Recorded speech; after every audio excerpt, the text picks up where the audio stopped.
సనాతన బంధువులందరికీ నమస్కారం. నా పేరు బొలిశెట్టి చేతన, భీమవరం. ఈ ధనుర్మాసంలో ప్రతి వైష్ణవాలయాలలో ఆచరించే తిరుప్పావై యొక్క సాంప్రదాయ విశేషాలను క్లుప్తంగా తెలుసుకునే ప్రయత్నం చేద్దాం. తిరుప్పావై ఒక అద్భుత వేదాంత గ్రంథం.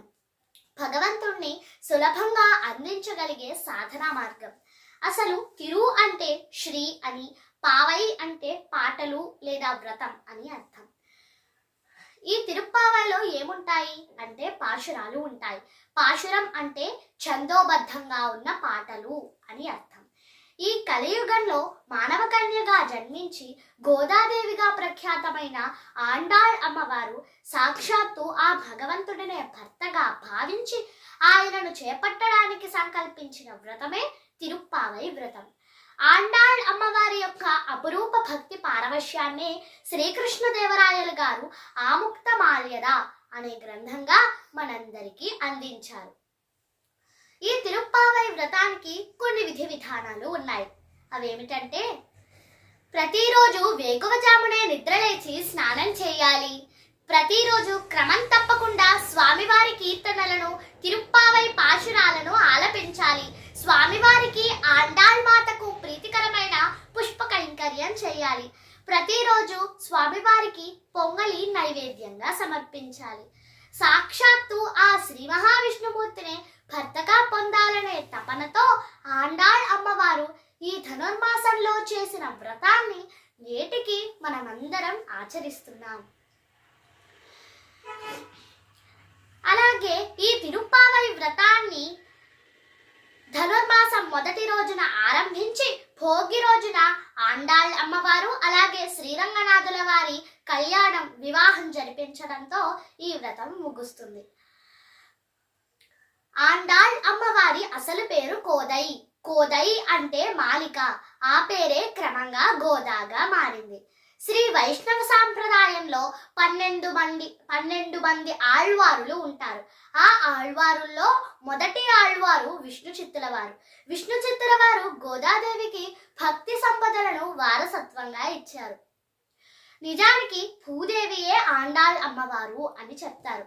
ఎందుకంటే జనక మహారాజు గారికి భూమిని దున్నే సమయంలో సీతామాత దొరికింది. అలాగే శ్రీరంగనాథ స్వామి వారికి పుష్ప కైంకర్యం కోసం విష్ణు చిత్తుల వారు తులసి తోటను సాగు చేస్తూ ఉండగా ఆండాళ్ అమ్మవారు దొరికారు.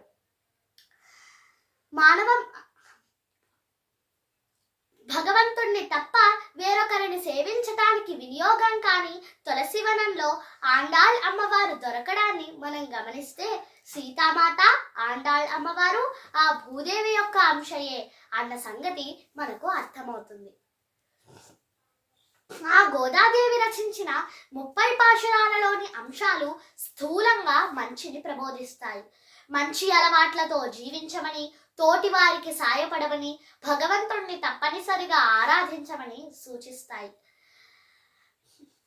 ఆ ఆండాళ్ అమ్మవారు రచించిన దివ్య ప్రబంధమే ఈ తిరుప్పావై. ఈ ధనుర్మాసం మన తెలుగు సంస్కృతిలో ఒక భాగం. దేవాలయాలలో జరిగే ఆగమ విహిత కైంకర్యాలలో ఈ ధనుర్మాసం ఒకటి. తిరుమలలో ఈ ధనుర్మాస నెల రోజులు సుప్రభాతమునకు బదులుగా తిరుప్పావై గానం చేస్తారు. సహస్రనామార్చనలో తులసీ దళాలకు బదులుగా బిల్వపత్రాలను ఉపయోగిస్తారు. శయన బేరంగా రజిత శ్రీకృష్ణ స్వామి వారిని ఆరాధిస్తారు. ఇది తిరుమలలో జరిగే సాంప్రదాయం. అలాగే వైష్ణవాలయాలలో ఈ ధనుర్మాస నెల రోజులు ఉదయం పూట అర్చనలు చేసి, నివేదనలు చేసి వాటిని పిల్లలకు పంచుతారు. దీనిని బాలభోగం అని పిలుస్తారు. ఈ ధనుర్మాస నెల రోజులు ఉభయ సంధ్యలలో ఇల్లును శుభ్రం చేసి దీపారాధన చేయటం వల్ల ఆ మహాలక్ష్మీదేవి యొక్క అనుగ్రహం కలుగుతుందని పెద్దలు చెప్తారు. అలాగే ఈ ధనుర్మాస నెల రోజులు బ్రహ్మముహూర్తంలో తిరుప్పావై పాశురాలను పారాయణం చేయటం వల్ల ఆ దైవానుగ్రహం కలుగుతుందని పురాణ కథనం. అలాగే ఈ ధనుర్మాస వ్రతానికి సంబంధించిన విషయాలు పూర్వం మొదట బ్రహ్మదేవుల వారు నారద మహర్షుల వారికి చెప్పారని పురాణ కథనం. ఆండాళ్ అమ్మవారు రచించిన దివ్య ప్రబంధమే ఈ తిరుప్పావై. అలాగే ఈ ధనుర్మాసం నెల రోజులు శ్రీ మహావిష్ణుమూర్తిని మధుసూదనుడు అనే పేరుతో పూజించి మొదటి 15 రోజులు పొంగలి నైవేద్యంగా సమర్పించాలి. అలాగే తరువాత 15 రోజులు దద్దోజనం అర్పించాలి. వేదాలు ఉపనిషత్తుల సారమే ఆండాళ్ అమ్మవారి నోట సర్వసులభ రీతిలో వెలువడ్డాయని, తిరుప్పావై ఆ శ్రీ మహావిష్ణుమూర్తి యొక్క పాదపద్మాలను అందుకోవడానికి మార్గదర్శకాలని మన పూర్వాచార్యులు ప్రస్తుతించారు. పెళ్ళీడు అమ్మాయిలు ఈ ధనుర్మాసం నెల రోజులు తమ ఇళ్ల ముందు ముగ్గులు గొబ్బిళ్లతో పూజలు చేయటం వల్ల కోరిన వరుడు లభిస్తాడని అంటారు. గోదాదేవి ఈ ధనుర్మాసం నెల రోజులు మార్గళి వ్రతం పేరుతో ఈ మాసమంతా పూజించింది. రోజుకొక పాశురంతో స్వామివారిని కీర్తించేది. ఈ ధనుర్మాసం నెల రోజులు ఆ శ్రీకృష్ణ భగవానుల వారికి తులసిమాలను సమర్పించే యువతులకు నచ్చిన వరునితో వివాహం జరుగుతుందట. అలాగే ఈ ధనుర్మాసములకు సంబంధించిన విషయాలు బ్రహ్మాండ ఆదిత్య పురాణాలలో, భాగవతంలో, నారాయణ సంహితలో మనకు కనిపిస్తాయి. అలాగే ఈ ధనుర్మాస వ్రతాన్ని ఆచరించుకోవాలనుకునేవారు శ్రీ మహావిష్ణుమూర్తి ప్రతిమను పూజాగృహంలో ప్రతిష్ఠించాలి. ప్రతిరోజు బ్రహ్మముహూర్తంలో నిద్రలేచి స్నానాధికాలు ముగించాలి. ఆ స్వామివారిని పూజించి పంచామృతాలతో అభిషేకించాలి. అభిషేకానికి శంఖం ఉపయోగించటం మంచిది. అలాగే ఈ ధనుర్మాసం నెల రోజులు తులసి దళాలు, పూలతో, అష్టోత్తర సహస్రనామములతో స్వామివారిని పూజించి నైవేద్యం సమర్పించాలి. అలాగే ఈ నెల రోజులు విష్ణు కథలను చదవటం, తిరుప్పావై పఠించటం చేయాలి. ఈ ధనుర్మాసం నెల రోజులు, ఈ వ్రతాన్ని నెల రోజులు చేయలేని వారు 15 రోజులు, 8 రోజులు లేదా కనీసం ఒక్క రోజైనా ఆచరించవచ్చు. ఈ ధనుర్మాస వ్రతాన్ని ఆచరించటం వల్ల ఇహలోక సుఖాలు, పరలోక మోక్షం పొందుతారు. ఆత్మ పరమాత్మను చేరడానికి ఉపకరించేదే ఈ ధనుర్మాస వ్రతం. మన ప్రాచీన కాలం నుండి భారతీయులందరూ ఈ ధనుర్మాస వ్రతాన్ని ఆచరిస్తూ వచ్చారు. భక్తి మార్గంతో ఆ భగవంతుణ్ణి సులభంగా చేరవచ్చు అని నిరూపించిన తపస్విని గోదాదేవి.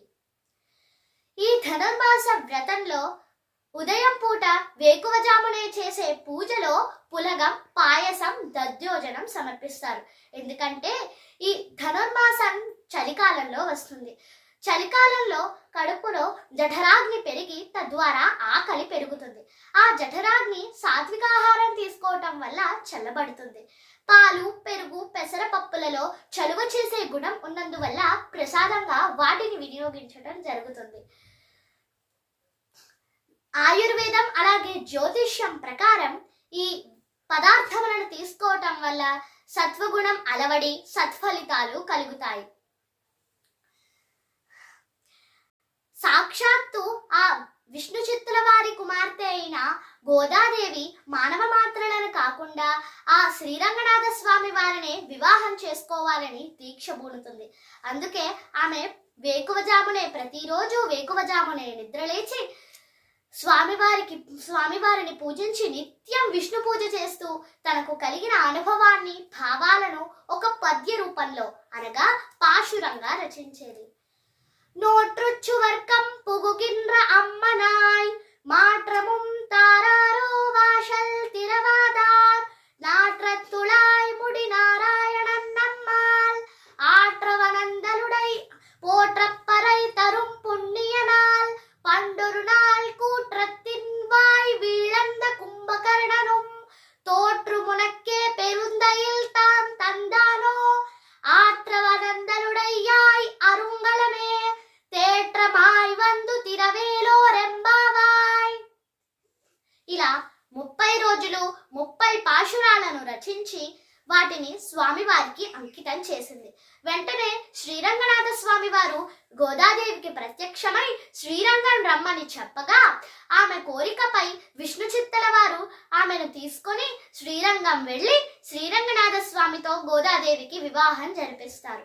వివాహం జరిగిన వెంటనే ఆండాళ్ అమ్మవారు శ్రీరంగనాథుల వారి పాదాల చెంత మోకరిల్లి స్వామివారిలో ఐక్యమైపోతుంది. సూర్యుడు ధనుర్రాశిలోంచి మకరంలోకి ప్రవేశించే సమయమే ఈ ధనుర్మాసం. సూర్యుడు బృహస్పతి ధనుస్సు అలాగే మీనా రాశులలో ఉన్నప్పుడు ఎటువంటి శుభకార్యము జరపకూడదు. కేవలం పండుగ వాతావరణంతో సంతోషంగా గడపాలి. ఈ సమయంలో ఎక్కువగా సూర్య పూజలు చేస్తారు. ఈ మాసంలో గొబ్బెమ్మలు ఎందుకు పెడతారు? ఎందుకంటే ఇంటి ముందు ముగ్గులు వేసి గొబ్బెమ్మలు పెట్టి వాటిని బియ్యపిండి, పసుపు, కుంకుమ, పూలతో అలంకరిస్తారు. నిత్యం ముగ్గులు వేయటం వల్ల స్త్రీలకు మంచి వ్యాయామం కలుగుతుంది. అలాగే సృజనాత్మకత పెరుగుతుంది. ధన్యవాదములు.